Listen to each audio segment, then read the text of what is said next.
Are Stars fans the happiest in the Dallas-Fort Worth market? On a musical chairs episode of DLLS Stars, we're going to talk about that and a lot more.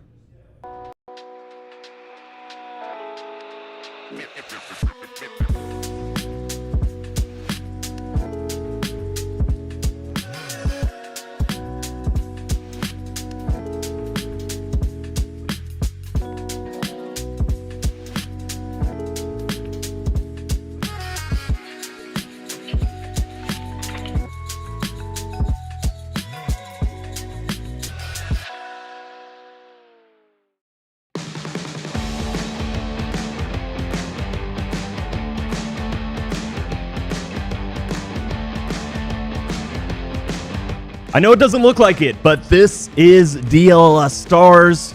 Our Stanley Cup playoff coverage has been brought to you by Bud Light and Happiest Hour. Bud Light, easy to drink, easy to enjoy. Enjoy responsibly.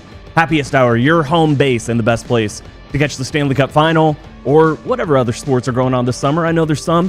The ultimate spot with 50-plus beers and 40-plus TVs for all the big moments every single game day. Happiest Hour, your favorite spot for the Stanley Cup finals and more. I'm Tim Cato.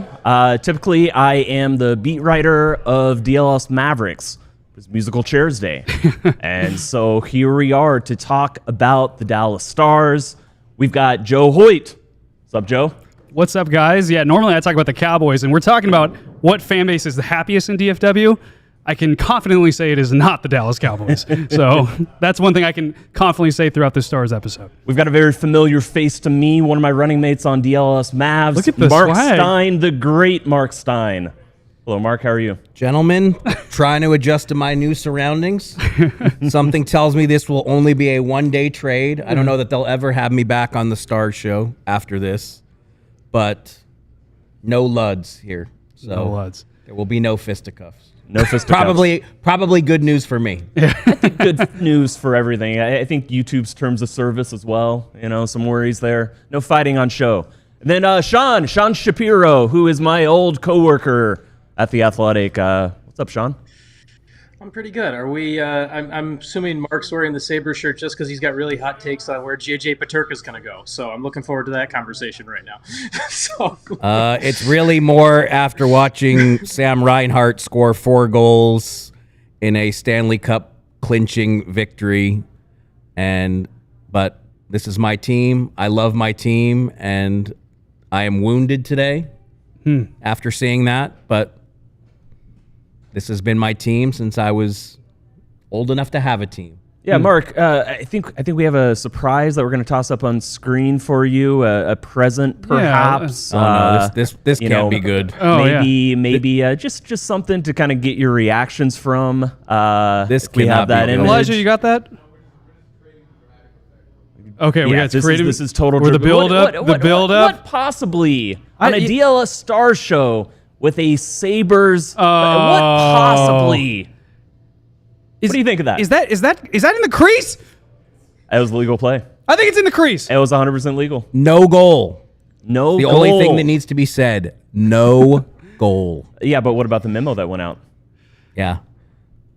It was the memo that was never publicized or reported, but later on we all found out about it. Okay, so we're blaming the journalists now. It was a secret memo. It was a secret memo, and it was part of a continuous move, and his foot went in and did not affect the scoring chance. No goal. It was also Game 6. Who's to say the Stars weren't going to go home? Who's to say? I would have loved to have found out. I don't know. Just sounds like you are blaming... Triple overtime. Oh. Do you have, what are the memories of that? Like, I mean... Yeah, what have you blacked it out? Have you... Well, obviously, the ending could not be more painful, but one of the abiding memories of it was that was the lockout year in the NBA.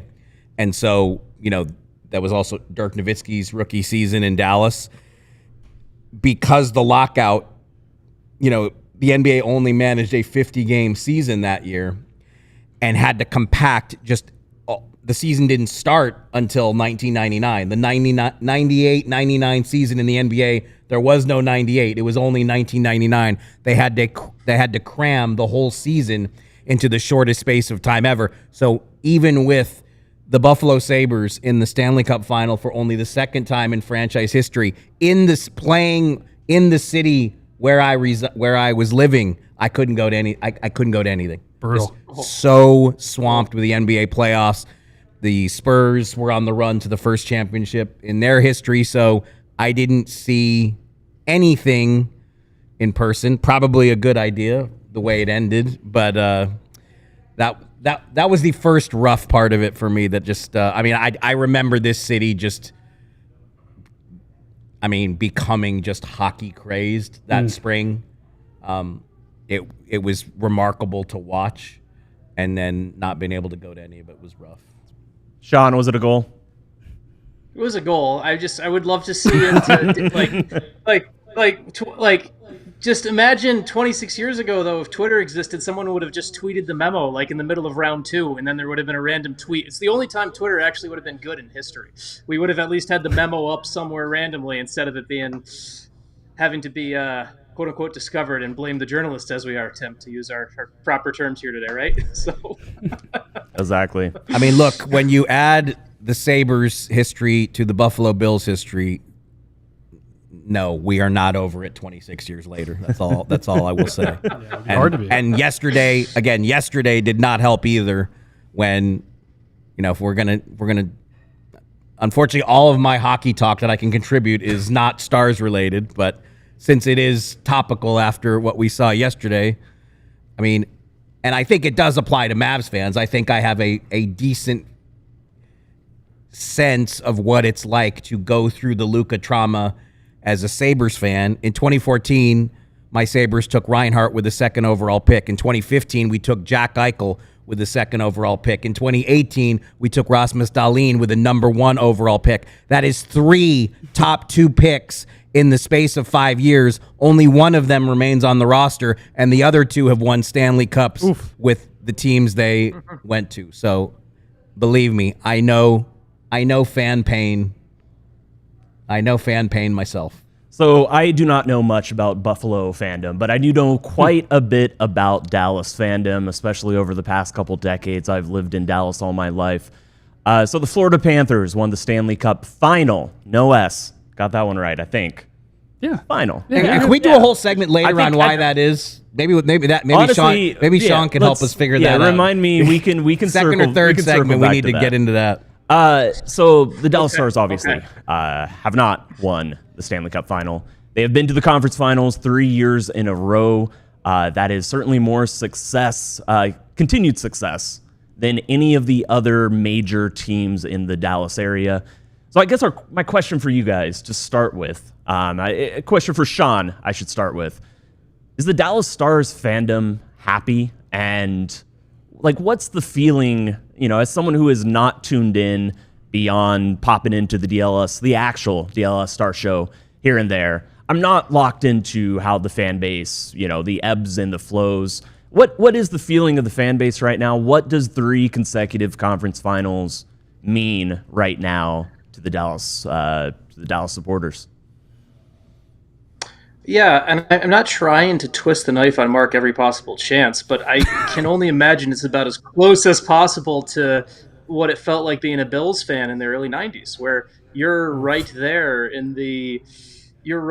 you're one of the power brokers in the league, and you're getting, now the Stars haven't made a final, so it's not nearly as bad as, I guess, losing the final game each time, but it's kind of the spot where this team, they've built such a good team, they've built all of this, but for whatever reason, you just can't find a way over the hump, and you find the hole in your game in the same spot 3 years in a row.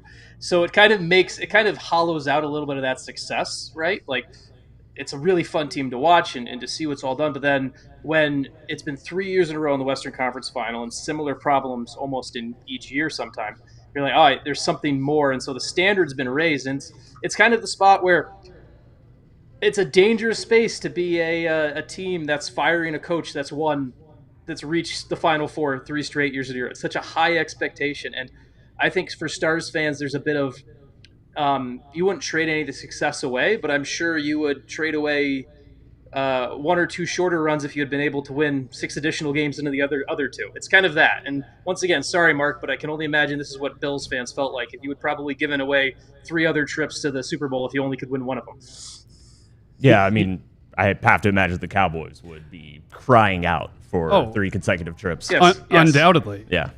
Yeah, and the crazy thing too, and what we say on our show, it better be crazy, is so I actually covered the Stars playoff run the first year under Pete DeBoer for the Dallas Morning News. And, I went with them to the Western Conference Finals where they lost to the Golden Knights. And I just remember the feeling after that loss of like, yeah, the Golden Knights were, I think everyone kind of realized clearly the more talented team, speaking of Jack Eichel. But after that, it was like, hey, if you look at the core the Stars have you have Jason Robertson, you have these young guys ready to go. Ottinger is going to take another step. He's going to be the best goalie in the NHL. There's a lot to put stock in here that they're going to take the next step. And I think there was so much optimism after that year.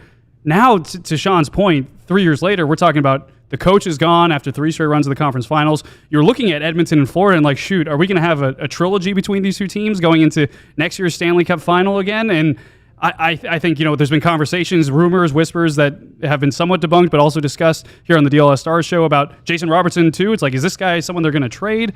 I think for maybe the last couple of years, there might have been some optimism for the Stars fans. And, this is from an external just kind of looking at it. But if I was a Stars fan, I would be kind of like, yeah, I like the core, but the questions we have now are starting to concern me a little bit. I think, we talk about the Cowboys, right? This is a team that, 30 years now is going to be until they went to the conference finals last time. Cowboy fans would die to have the 3-year run that the Stars have had right now. But also the Cowboys were able to get over the hump and win it all. The Rangers were able to get over the hump and win it all. I think if I'm a Stars fan, I'm starting to get a little concerned that, I think someone said in the comments that carrot is actually a mirage. Yeah, it's a situation where you go 3 times, but it's not. I guess my take or how I see sports is, it's always going to be exciting the first time. It's always going to be the ascension is always the most exciting part. That's what fans get revved up about. And obviously with winning comes expectations. Everybody knows this. I mean, it's how fandom works. It's how it circles. So I guess you could probably reasonably make an argument, Mark, that Mavericks fans now with Cooper Flag, with the new thing, that there is going to be more raw excitement in Dallas, or there should be, except this has been a franchise. The Mavericks have been a franchise, obviously, with just insane highs, but also insane lows over, the past 2-3 years now, as this franchise has just been, just absolutely a roller coaster. I mean, the Mavs are in this position where, like, a week from today, they're going to draft Cooper Flag. So Mavs fans are naturally going to want to celebrate that because the Mavericks' history in the draft lottery is, until this happened, was literally the most painful in NBA history. But it's also a fan base that is still grieving because we are not yet 5 months removed from the Luka trade. So, like, it's a set of circumstances. Like, I've been covering sports a long time. I'm not sure I've ever, I keep trying to find a comparable situation and I struggle. And then I was going to ask Sean from the start, like, going into the conference finals, did you think the Stars could win that series? I did. Yeah, I did. Now, I thought it was going to be, I picked Edmonton on our show, and I actually, before the season started, I picked Edmonton to win the Cup. So the fact that the Stars lost to Edmonton isn't a surprise, but it was one of those where it's like, oh, this is kind of in coin flip territory if the Stars do the right thing. And if you go and it's like perhaps the most frustrating thing for Stars fans, I think, right now, just because it's fresh off watching Florida win. It's more so how Florida won, I think, that might kind of leaves the largest what if for Dallas is. So the Oilers goaltending, Stuart Skinner was horrible in round 1, loses his net in round 1, gets it back at the end of round 2 against Vegas, and turns into, and this is a positive for Mark, turns into Dominik Hasek in the Western Conference Final against Dallas. And Stuart Skinner outplays Jake Ottinger. That's partially on Jake Ottinger, also on Stuart Skinner doing something that Stuart Skinner isn't supposed to do. Stuart Skinner turns back into a pumpkin in the Stanley Cup Final against Florida, and now, not saying Florida wasn't the better team, but Florida goes through and takes advantage of what was supposed to be a weakness in the Oilers game Dallas didn't get. I think that's kind of one of the great what ifs for Stars fans is if Stuart Skinner plays the game he was expected to play and does that he did in round 1 and round 4, the Stars are in the Stanley Cup final and we're having a discussion about were they good enough to beat Florida, and we never got that. And the other kind of great what if about Florida is Florida and Dallas. Now you can't equate a regular season game ever to a playoff game, but Florida and Dallas only played twice this year, and they played in Finland back in November. They played back-to-back game in Finland, so Stars fans at home never got to see the Panthers in Dallas, and Florida fans never got to see Dallas there. And that was a weird game where it's before the Stars were what they were at the deadline, before the Panthers added, so we really have no idea what a full-strength Stars-Panthers game would have looked like. So it's just like this kind of big what-if of if only the Oilers' goaltending had maybe been a bit more normal, we get to see what was. And so that's kind of the part that I think you're going to kick yourself as a Stars fan going into the summer is you can help yourself with sleeping, saying they would have lost to Florida anyway, but we really don't know. And that's probably going to hurt. Yeah, a few follow-ups on that. Let's take our first break here, and then I'm gonna hit you with those. Just like your favorite team needs a home court advantage, your home needs a home floor advantage, and Impart Today can help you get it. Impart Today has flooring experts, dedicated flooring professionals, focus on flooring every single day of their lives. We've all been to the big box stores. You might wander around, endless aisles. You're going to get lost. You're going to talk to somebody in the flooring department. But are they there every day? Do they focus on flooring every single day? They might have been doing light bulbs yesterday. Do they know wood? Do they know wood? Do they know wood? Do they? Nobody knows. No one knows. They might have been doing patio furniture. The next day they're going to be on planks and beams, and you know what? That's not flooring. It might be musical chair day at that store. You know, every day is musical chair day at the big box stores, and that's why Impart Today is your best bet for a new floor. They live and breathe flooring. They're going to be with you every step of the way. It's a whole different ballgame. Schedule a free in-home estimate today because some things are just better at home. DLLS listeners can receive a $350 discount when using promo code DLLS. Yes, you heard that right, a $350 discount with code DLLS. Restrictions apply. Visit ImpartToday/DLLS for full details. And Tim, I want to tell you about, I went camping a couple weekends ago, and we were out in the woods, in the Oregon woods. We were gone for about 72 hours. Well, if I would have had Mando, I would not have had to reapply deodorant every single day. With Mando, that's a 72-hour protection with Mando. Mando is fantastic. It takes care of everything in terms of men's deodorant. You can use on your everything armpits. You say? Everything, all the way from your armpits to the grundle. The grundle. The grundle. Look it up. You can do that and get some support there with Mando. Mando's fantastic. You can choose from a variety of fresh scents like bourbon leather, Clover Woods, Mount Fuji, or Pro Sport. It's clinically proven to control odor better than the shower with soap alone. If you want to try America's #1 whole body deodorant formula right now, you can find them at Walmart, Target, or you can shop at Mando. Mando Starter Pack is perfect for new customers. Comes with a solid stick deodorant, cream tube, and if you new listeners can get $5 off with the starter pack, use the code DLLS at shopmando.com. That's shopmando.com. So we were talking about right before the break about the Panthers and the Stars, how they never got to play. I mean, the first thing that comes to mind for me, this is not a one-to-one comparison. This is not a perfect comparison. But the first Dallas series that comes to mind is the 2007 Dallas Mavericks, who were the #1 seed in the Western Conference. And they ran up against arguably the one team they couldn't beat. The one single team, which was, of course, the We Believe Warriors. Lost in the first round. Dirk Nowitzki had to stay around in Dallas to accept his MVP trophy, even though his team had already lost.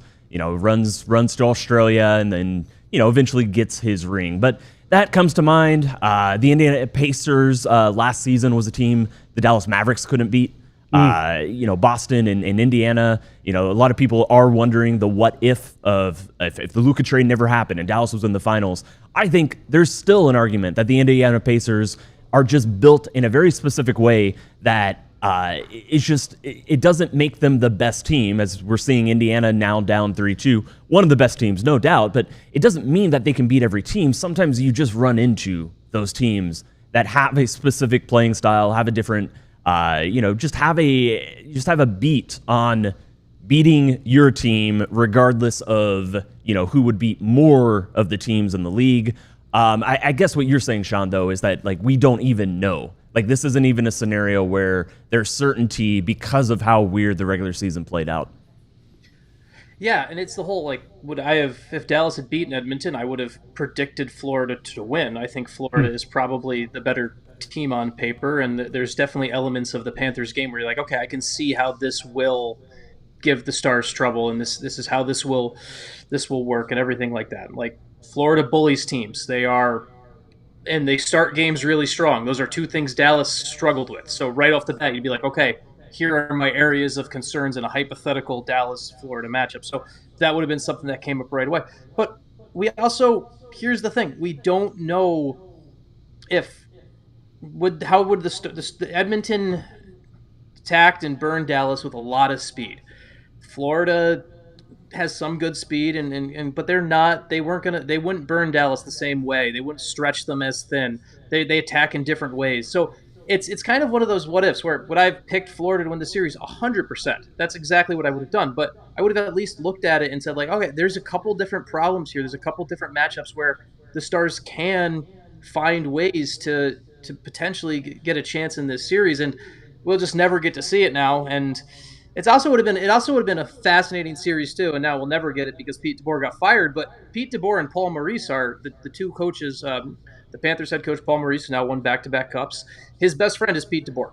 It would have been two coaches that know every single thing about each other. We talk all the time about Pete DeBoer's 9-0 Game 7 record, best record in NHL history. Paul Maurice is I believe is now 6-0 in Game 7s. The two friends that coached together for the Detroit Junior Red Wings and the CompuWare program in the mid-90s, they're combined 16-0 in Game 7s. It would have been just a ton of fun to see those two go head-to-head, knowing the inside playbook on both of them. And it's just one of those opportunities lost. So, yeah, Stars fans can be sad about that. I as a hockey nerd, I would have loved to see it because I think we got basically a redo of Edmonton, Florida from last year, and the same thing happened. I have a question for chat that I'm hoping Elijah can turn into maybe even a poll question. Which firing was more surprising, Pete DeBoer or Tom Thibodeau? Ooh. So this is really interesting. I was just thinking about that exact comparison. And what I wanted to ask, we led off the show, do the Stars have the happiest fan base? And I'm really curious what you guys think of Dallas fandom, especially and specifically when it comes to winning titles. Because, it's been about every 10 years, once a decade, over the past 25 years, you get a title from one of the major teams. You also get at least one heartbreak, mixed in there. Obviously, the Rangers in 2011, the Mavericks in 2006. Certainly some failures mixed in there. But when I think of the Dallas Stars and when I think of Dallas as a city that, historically we are winning about once a decade. Yeah. Firing Pete DeBoer really feels like a New York championship style move. And I think that's really interesting in Dallas. And it's not to say, I'm curious to get your guys' thoughts, but it is like New York obviously is a city that expects more from its championships. They just get more of them. They have more teams. There's a lot of reasons for it. Boston is that way. LA is that way. Dallas is always, I think Dallas aspires to be more like that. Dallas does punch up. Dallas does want to be in that echelon. And so that's why the DeBoer firing stuck out to me so much. It is kind of a sign of Dallas not being satisfied. And I know it's way too big to say this represents something about the city and its fandom and its culture. But when viewed through that lens, I do find it fascinating. Yeah, before I kind of give some response to this, I'll do a little challenge for you guys also in the chat. We're at 21 likes right now. If we get to 100, we're chugging some of these warm Bud Lights, okay? Sean has literally got a beer on standby, ready to go. Bud Light or not, I'm not sure, but FYI, if we get to 100 likes, we're going to pull our inner Luds out, and we're going to get some chugging going on. So it only feels right. It only feels right, especially the fact that it's warm. I think it's a great question, Mark, because when I look at it too, I cover the NFL. Mike McCarthy's departure, that was something we all expected, right? I think Tom Thibodeau shocked me because this is a team that I thought Obviously they made some trades that, they didn't play some of the stars that they had acquired well, and it made you wonder a little bit about things, but they still got to the Eastern Conference Finals. I thought they were punching above their weight. I thought that was something that maybe you could build off of. When it came to the Stars and Pete DeBoer, 3 years in, kind of like what I talked about, I was looking for a team to ascend, and obviously you're kind of running into an Edmonton buzzsaw a little bit the last few years. You never know. But I thought they weren't really taking the next step. And then I wasn't surprised when Pete DeBoer got fired, because if you look at his history, and then if you look at how he handled the Ottinger situation, I thought externally, as someone who didn't cover the team, day in and day out, I remember seeing his comments after the game, thinking that was weird. I didn't even think the fact that he pulled him was weird. Sean, you can maybe counter me on that. I thought that, hey, it's a team that kind of needs a spark. Things are going wrong, whether it's Otter's fault or not. Sometimes you just kind of need to make a Hail Mary move. Clearly it didn't work out. But I thought the way he handled it after the game was weird. And then I thought that 2 days later when they did exit interviews, and he said they hadn't even talked yet, knowing that Ottinger was also either going to talk in 5 minutes or had already talked 5 minutes before. They were in the same building. I thought that was just red flag. And if I was Jim Nill too, I'd be kind of being like, dude, how do you not communicate directly with one of your biggest stars, one of your biggest core pieces, knowing that you pulled him out in a game that ended up being a game or series deciding performance?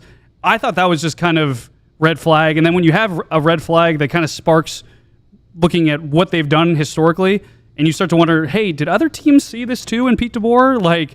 Are other teams kind of seeing this behind the scenes that maybe we should fire him too because of it? I thought that was more on point than Tom Thibodeau. I thought, in my opinion, punching above his weight a little bit with the Knicks.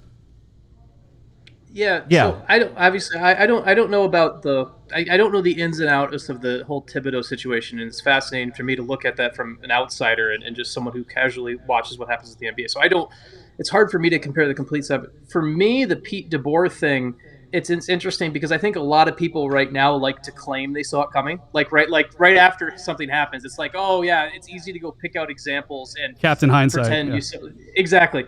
Now, this is a team though where before the playoffs started, Pete DeBoer and Jim Nill and Tom Ghilardi, there had been internal thoughts of how do we figure out an extension? So to me, that's where the Pete DeBoer one gets more kind of surprising in kind of, what depends on where we start our timeline on it, right? If you start your timeline right when his comments after the loss to Edmonton that ends the season, all of a sudden it's not surprising. But if you're going from what happened in going into the playoffs, that hey, this guy might lose his job at the end of the year, it's completely stunning. And it's the thing about DeBoer and the Stars is it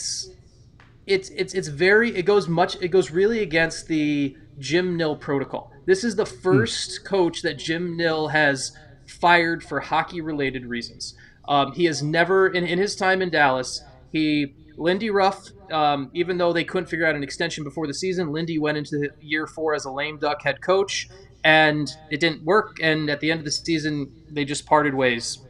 Ken Hitchcock came back to Dallas, and Ken Hitchcock effectively retired after the end of one season and did all of that, even though he decided to go coach, make another cameo later with another team.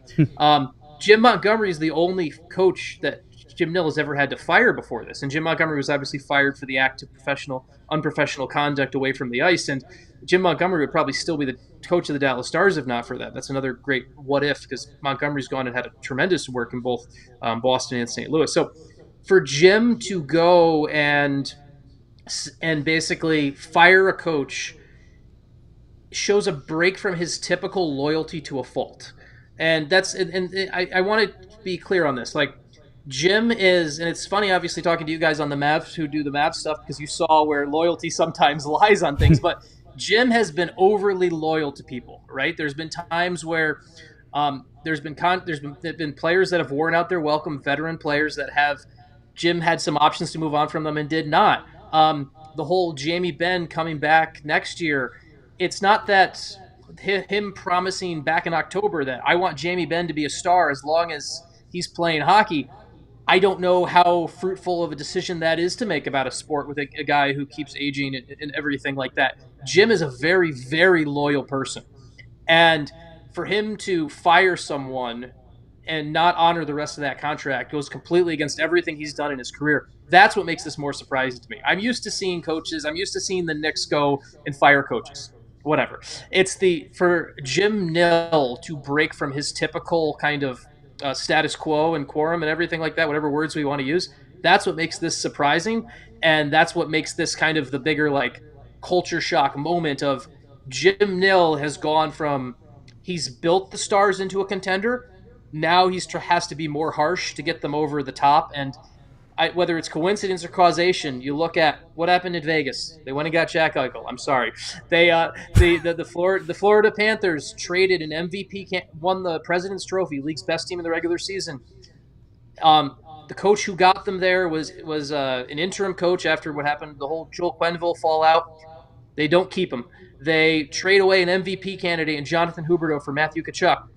All those big, bold moves that helped Florida get from contender to the top. This feels like this is Jim Nill's, whether it's coincidence or causation, this is Jim Nill's moment of, I have to be like Vegas and Florida.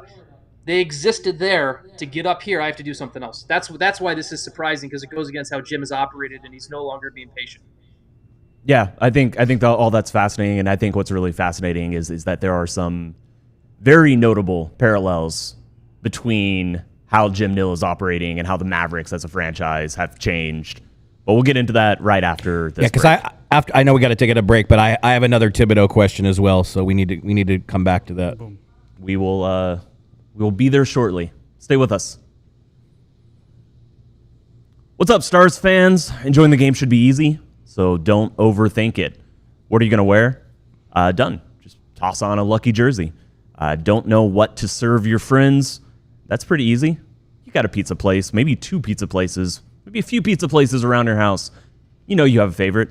Just order a couple pies, and then when it comes to drinks, just grab some Bud Light to stock your fridge. See, it is literally that easy.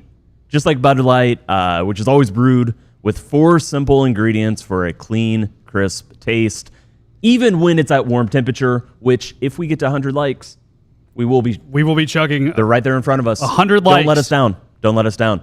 Bud Light, easy to drink, easy to enjoy. Enjoy responsibly. 21 plus. Anheuser-Busch Bud Light Beer, St. Louis, Missouri. So when I was a kid, I used to love getting just a chocolate Frosty. They even had like a little keychain where if you bought the keychain in advance, you could then get a little Frosty every single time. Anyways, the game has changed because then they went to vanilla Frosties. Now they have these Frosty swirls that are absolutely fantastic and Frosty fusions. You can get strawberry, brownie batter, caramel or caramel, depending on how you say it.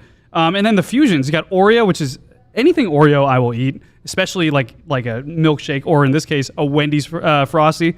Brownie, they have caramel crunch. And this is Jesse Holly's favorite, and I think I might agree with him on how good this is. Pop-Tart strawberry. A strawberry Pop-Tart Frosty.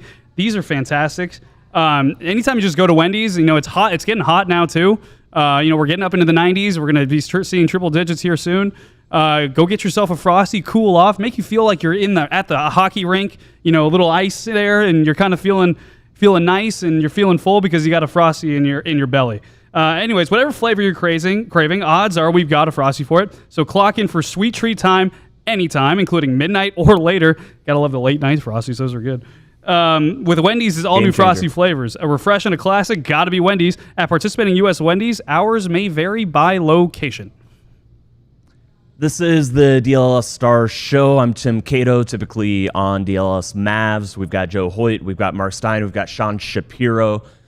So we're talking about Musical Chairs Day. We got to remind them. Musical Chairs Day. Wait, we're not on Stars the whole time now?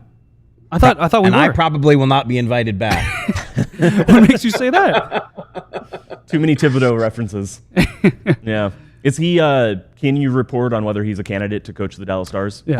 I don't believe so, but I do want to ask Sean. So that's not a no. I think one of the reasons that the Thibodeau firing has caused so much, dismay, curiosity, like it's such a polarizing thing because look, the Knicks just got rid of their most successful coach in the 21st century, a century in which more often than not, they haven't even made the playoffs. Their last 50-win season before Tom Thibodeau took over was with Jason Kidd as a player in his final season as an active player in 2012, 2013. So I guess again, coming at this purely as an outsider, because I don't know where the Stars are going with their coach search. how much does that factor in that, okay, they fired DeBoer after 3 straight trips to the conference finals. What is the succession plan? And like, how do people feel about where they go from here? And how much does that factor into the public reaction to the firing? Well, you really got to stick the landing on this hire, right? Like optically, you can't fire a coach that reaches 3 straight Western Conference Finals, and whoever comes in you've set such a high bar, right? Like you have set the bar where when your whole reason for firing Pete DeBoer was Jim Nill and Tom Ghilardi in a meeting basically sat down, and their main question they stuck at was it just at the heart of the question was, can Pete DeBoer win a Stanley Cup for the Dallas Stars? That was the yes no question, and the answer in their mind was no. So that's why Pete DeBoer is gone. So the next coach that they hire inside that room, Jim Nill and Tom Ghilardi will have to be able to answer that question. Can Coach X win a Stanley Cup for the Dallas Stars? In their heads, the answer has to be yes. That's how high the bar is for this hire to get it right. And there's been the chatter and the rumbling that, hey, the Stars don't want to look at a retread. They don't want to look at some of the old recycled names. Maybe not a Peter Laviolette or even a John Tortorella or anything like that. And they might want to kind of look at someone else with a little bit fresher perspective. And I think it's this is kind of, I mentioned Jim Montgomery earlier, and Jim Montgomery, Jim Nill has felt vindicated that Jim Montgomery was a right hockey hire. Obviously what happened away from the ice and everything made it not work, but you look at Jim Montgomery, he goes through, and this year with the St. Louis Blues, he pushed that Winnipeg. He had that St. Louis Blues team playing way above what they should be. He had them pushing that Winnipeg team way more than they should. He was and when he was with the Stars, he had a little bit of a learning curve, but he was really showing some signs of being a really good NHL coach and he's already won a Jack Adams too. So I think this is like, I think Jim Nill's kind of dream hire right now is to find his next version of a John Cooper, right? John Cooper is the coach of the Tampa Bay Lightning. He's been there for 10 years and everything like that. The dream is, and especially in a profession where you have so much overturn, where do you find that person who's ready for their first NHL job, but has a bit of that confidence and that pedigree to actually step into an NHL locker room and not be looked at like a rookie by your team, because your team's really going to judge who gets hired by this. So, yeah, go ahead. Is the coaching market considered good? I'm guessing the Stars are not going to be following the Knicks playbook and call 5 teams whose coaches are under contract and be told no by 5 different teams. You cannot speak to our coach. Is Jason Kidd a candidate to coach the Dallas Stars? Yeah. Well, he did say he would look high and wide, so I guess technically Jason Kidd could be called to. Now NHL. Heard Mike coaches, McCarthy's available, so exactly. NHL coaches make a little bit less money than NBA coaches. That's just the finances of it. So I think Jason will probably want to take one of the NBA jobs offered to him, or just keep his current job. There is the thing that's interesting about the Stars. So the Stars aren't going to. It doesn't really happen as much in the NHL. Like, NHL teams don't make the coach trade. Like, it doesn't happen in the NHL the way it does in the NBA. It's happened a couple times here and there, but there's really, it's the same reason that other hockey's very old school in some ways, where it's the same reason that we didn't see that until a couple teams started doing offer sheets in recent years. NHL teams didn't do offer sheets because GMs were like, you don't want to use that because someone might use it against you later. So it's very, hockey can be a bit old school that way. So the Stars also have the spot, and it's the reason that there's been, I was talking to someone who was actually a coach's agent the other day about this. One of the reasons that we don't really know where the Stars are going right now is because this is the only open job, right? There's 31 jobs filled. This is the only open job. Like in the past, when Pete DeBoer was hired in Dallas, he had other options. There was other places to get leaks. When the Stars hired Jim Montgomery, for example, I know that he picked the Stars over the New York Rangers. And I didn't find that out from Dallas because Jim keeps everything pretty tight. I found that out from someone in New York. So because this is the only job open right now, Jim has been able to take his time and keep things under the radar because he's just been operating a little bit more non-discreet here, whatever word you want to use. So Now, there is for me, and this is my view, and I don't even know if the coach will do it. If your home run hire, from my perspective, is the coach at the University of Denver right now is David Carl.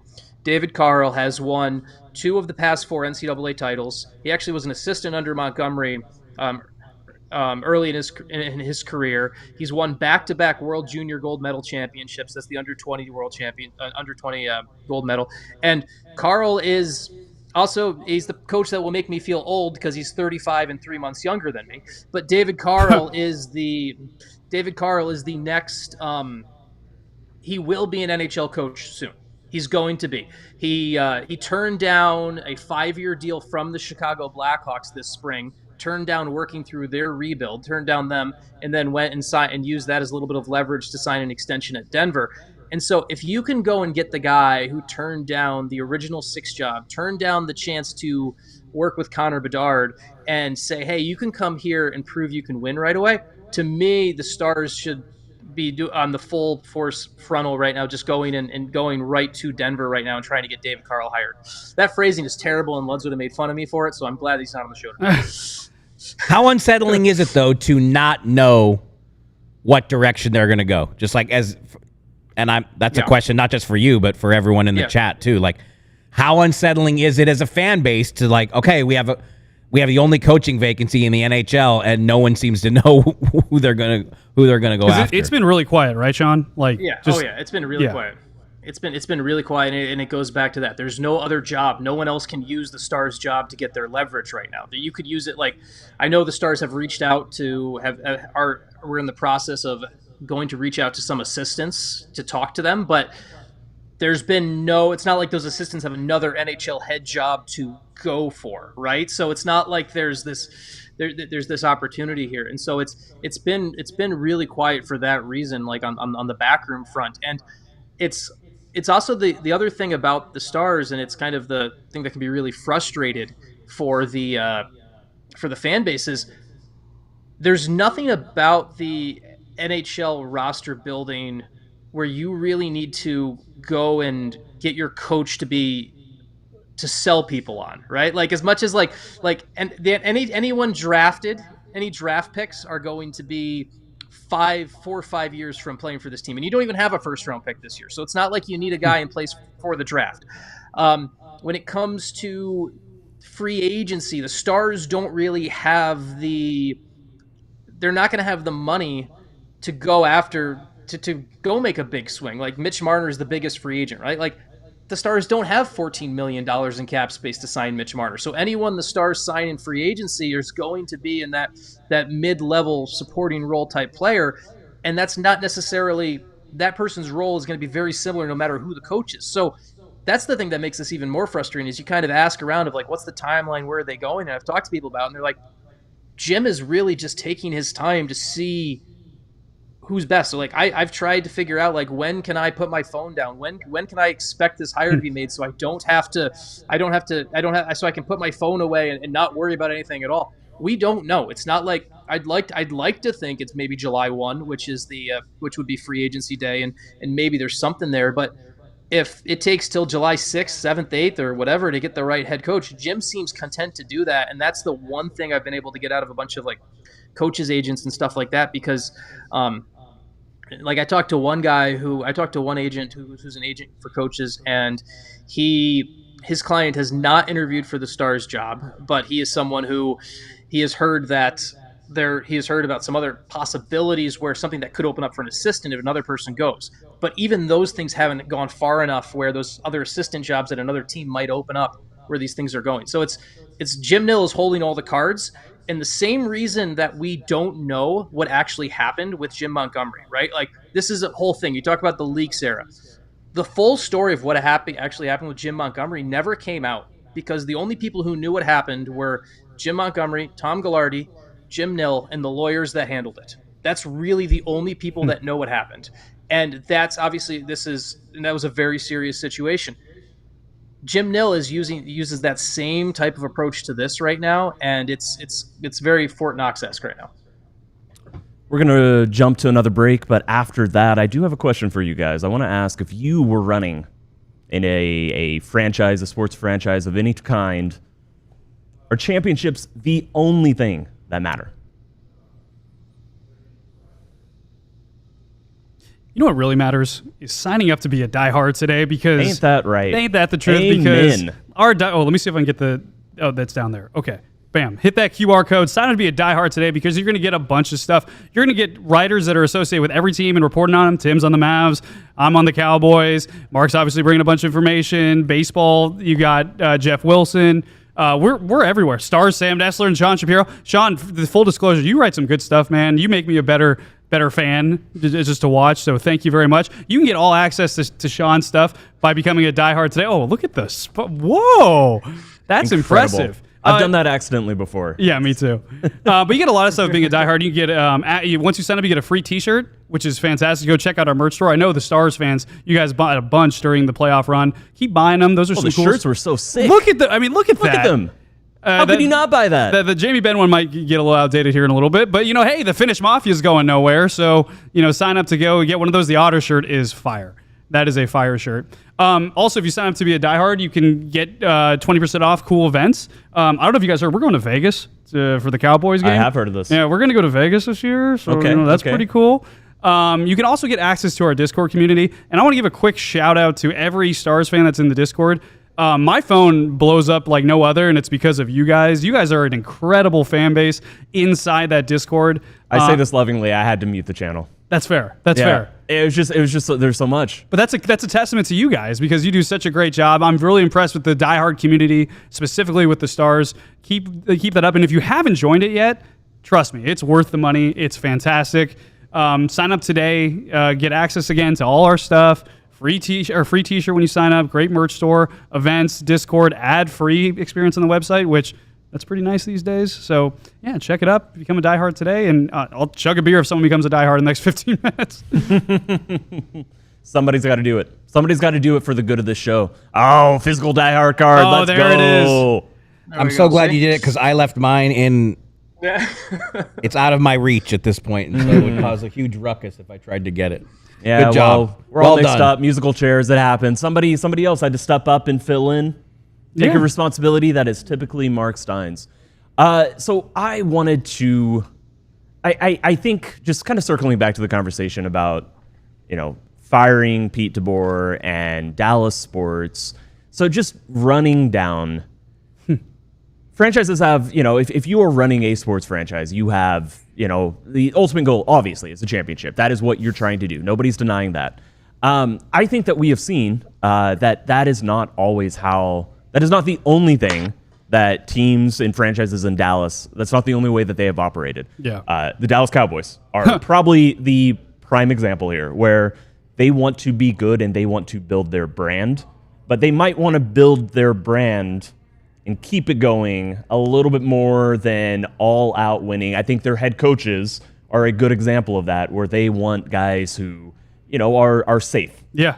They want guys who are not, new and interesting and scary and uncertain. Yeah, no, full disclosure, I think the Brian Schottenheimer hire actually is probably going to work out. I think that he's a good candidate, but the process to get to him was objectively bad, frankly. They didn't interview a lot of people. Ben Johnson was the hottest candidate on the market this year for the Chicago Bears. Right. They still interviewed a bunch of people to figure out, hey, is this guy actually what we want? And, that they did a smart process, in my opinion. But to your point, I think the Cowboys, they want to win, but they want to win in their way, which also includes not maybe making these big deals, not signing guys. Obviously, I had this thought, do the Stars get a head coach before Micah Parsons signs an extension? I don't know. I think these are kind of the questions we got to ask, in terms of those two situations. So I think, I also think when it comes to winning a championship, it's kind of relative. If I'm a Stars fan right now, I'm saying, dude, we've been knocking on the door. Let's get there. We are there. I will not take another Western Conference final trip and call it a good season. I don't want to see Edmonton and Florida playing again. I want to be on that stage. I think I'd even take a run to the final as progress again, and a little bit of more hopium to kind of go off that. If I'm a Cowboys fan, I'm hoping for a Western or an NFC championship run. That is just a place they haven't been. I think Cowboy fans would celebrate it. The Rangers now, though, and the Mavs, the Mavs a little bit after the Luka trade, we'll see. But the Rangers, Mavs, who have been to the finals recently too, standard is to get back.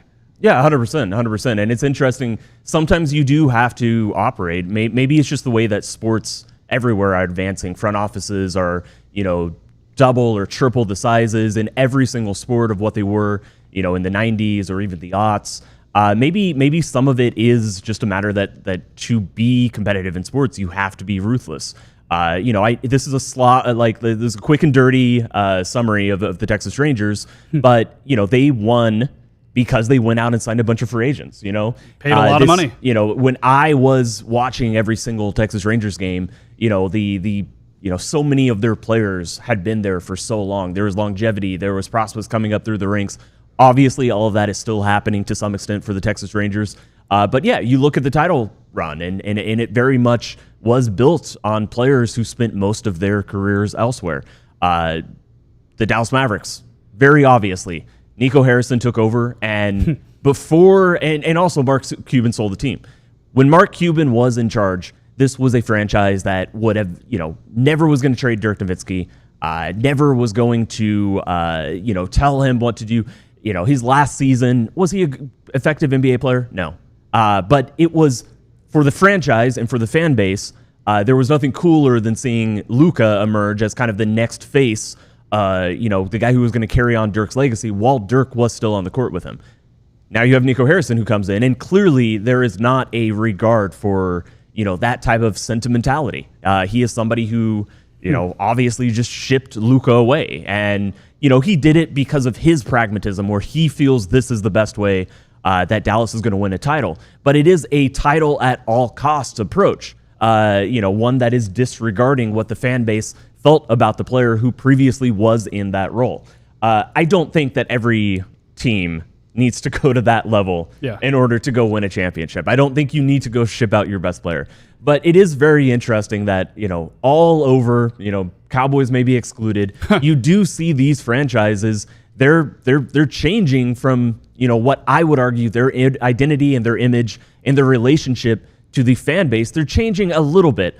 Again, maybe the Stars is the weakest comparison there, just because Jim Nill is kind of changing the way that he operated in the past does not mean that, the Stars are by any means abandoning or their identity or anything like that. And again, the Mavericks, I should clarify, the Mavericks are a very, very, very extreme example of this. An example that, unprecedented in all sports. But I just find it so interesting kind of looking around and, it is. I guess if I'll answer my question because but if I were to be put in charge of a sports team, I think championship, no matter what, championship over everything. I just think that's the wrong mindset as much as sports everywhere, maybe fueled by social media, TikTok, whatever superstar debates, ring culture. Yeah. I think sports are becoming, and the discourse around the culture around sports are becoming, you either win a championship or it doesn't matter what you do. And that's never been the way that I've ever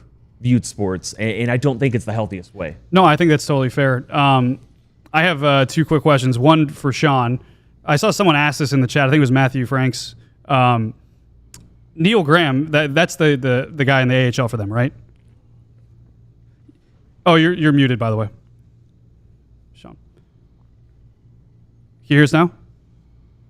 Here, I can't hear you. I'm going to ask Mark a question. Ask me. Yeah. I was... When you ask the fans, like, hey, like, are you concerned if you're a fan? Like, I haven't heard one little source report or, hey, they might go after this guy. Like, when I was hearing that, I kept thinking, like, this feels unique. Like, we always hear at least something. Like, you covered a lot of coaching searches. Like, how kind of weird was that for you to hear that there's just nothing that it is? And the fact that it is just one coaching opening, I think it was kind of weird to hear. What did you kind of think when you... Yeah, again, I think just my curiosity more is just, if you're going to fire a super successful coach and you're just doing it no matter what, look, and maybe we've said the same thing about the Knicks. Maybe the Stars know exactly what they're going to do and exactly who they're going to hire, but you would have thought that would have happened already if that was the case. Yeah. That hasn't happened. So it naturally invites the belief that that is not the case. And so, if I were a Stars fan, I would find that somewhat unsettling. That again, we can list all the reasons why they made the coaching change, but anytime you make a coaching change, you want to believe that there's going to be a coach who can take you to a higher level on the other side of it. Yeah, and I think that's my follow-up question to Sean was, if Neil Graham, that's the only name I had heard, like even just kind of in the ether, like, hey, maybe they stay internal and go. And I know you wrote something on DLS saying like, hey, don't just go with the safe internal choice. But the more this goes on, is that an indictment, I guess, a little bit about the potential of them just, hey, Neil, you come up? Like, do you think like if they're not just twiddling their thumbs? You know what I mean? No. And can you hear me now? Did we fix the microphone? Yes, we got issue? you. Okay, good. Okay.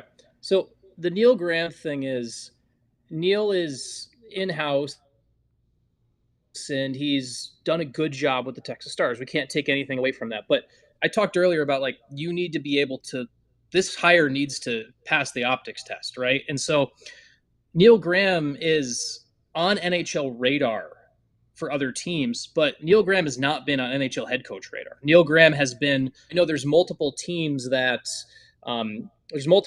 have shown interest in hiring Neil Graham to join their staff as an assistant, particularly to run their power play. That's kind of, and that's one of those things where, like, I imagine Neil Graham will be on an NHL bench in the fall.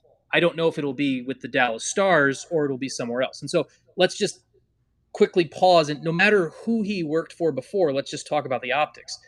If this is a guy who no one else was going to ask to interview for their head coaching job, is he the guy you want to hire for your head coaching role and maybe you're smarter than everyone, right? Like that, and maybe you are, but just I think that's an important thing to remember with Neil Graham. Like, not to take anything away that he's done, but no one else on the coaching market has gone and said, hey, we want to interview Neil Graham for this coaching job. Like a Manny Malhotra, right, was a former played for the Stars. Manny Malhotra was a finalist for the Vancouver Canucks job and was the AHL coach is the AHL coach in Abbotsford right now. He's getting interest for NHL head jobs, while Neil has not been from other places. Neil is kind of in that spot where he needs some NHL experience for my view and for a lot of other people's view, to be a head coach. And I think that's where I feel they're putting Neil in a really tough spot.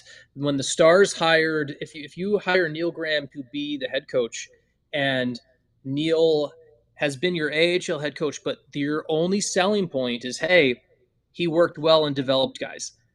Neil did that in Idaho in the ECHL level. He did it in Texas in the AHL level. He's also never won, right? Now, I know you have to develop and you have to win and develop at the minor league level, but the Texas Stars have had most of their success and gone deeper in the playoffs before Neil was there. Obviously, it's a very tough league to win in. You've got it's development is the first spot, but he doesn't have that winning spot on his resume where you'd be like, oh, he's got a championship, we can bring him in to win ours. So that's where I struggle with the Neil Graham thing, and that's where I think the best spot for Neil, honestly, is whoever comes in as the head coach, you bring in Neil and basically replace Steve's spot and have him run your power play and let him get your NHL experience. And that's that way you keep him in, you get some of that, but really the best hire, I think, is someone outside.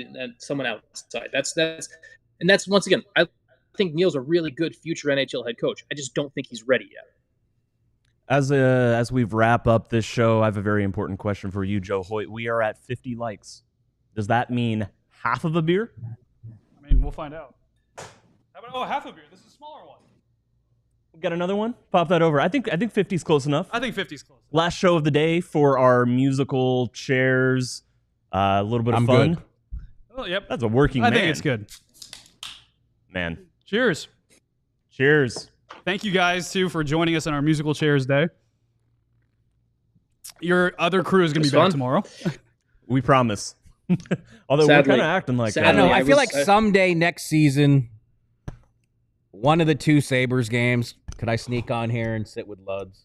I think you could. Would they want me to? I think it'd be fun. Are you? I think mean, so. Yeah, Sean, what do you think? You good with that? I'm definitely good with that, because I don't have to explain some other things to Sam and Luds that I have to explain to them. So I would definitely be all for that. Love it. Well, Sean, thank you for the patience, hanging out with us. This was a lot of fun, and always enjoy the regular DLLS Stars crew and your work on it. For Sean, for Joe, for Mark, for me, Owen. Tim. Appreciate everybody joining us today, and your guys are going to be back tomorrow covering your favorite team. Shout out to We'll Luds. see you then. We all silly like the mayor.